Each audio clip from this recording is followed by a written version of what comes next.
So now the investor's going to say, okay, I think this person and their team can pull it off. But are they doing something that makes sense from a market perspective? Are the earnings going to be there for them to actually succeed in this business? You've done as much as you can in terms of surveys. You've done statistical research about the size of your market. You've talked to people that will buy your product. You put all that information together in the proposal that you're moving forward.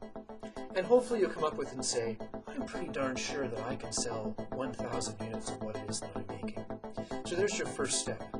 But the next step that you want to do in your proposal when you talk about earnings is you want to say, I'm sure I can sell 1,000, but I only need to sell 400. What is the break-even sales that you need?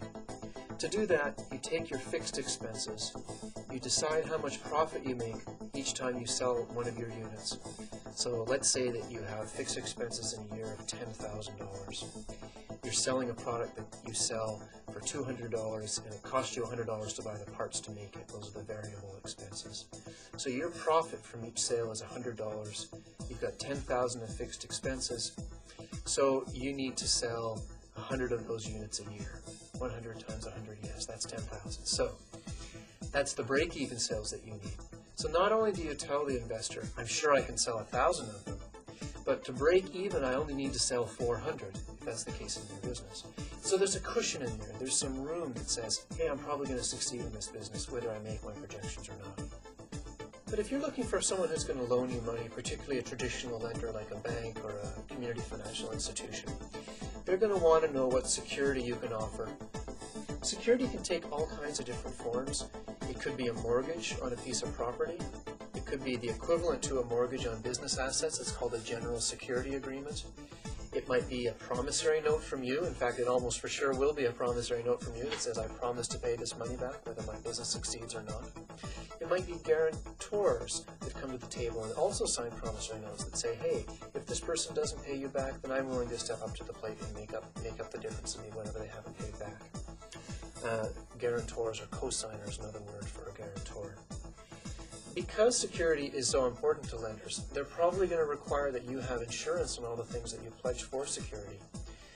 The lender will have to be what's called a loss payee on that insurance. So you'll have to go to your insurance agent, have them file a letter on your file that says, if something happens, if you make a claim, the check goes to the lender first, not actually to you.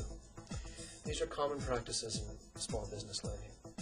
The last consideration that an investor has, particularly a traditional lending investor, is equity, personal investment.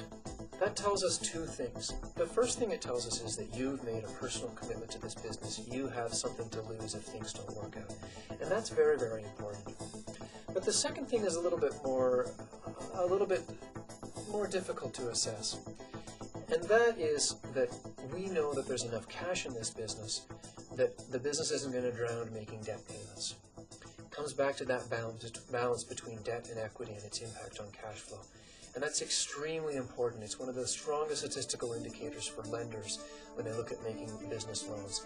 Whenever there's too much debt, it doesn't matter how good the management is, it doesn't matter how good the earnings are, and it probably doesn't even matter how good the security is. If there's too much debt, the business is not going to succeed. So bringing enough equity to the table is really, really important. That's where it's really important, if you don't have your own money, to have the confidence to go out and look for other equity type investors.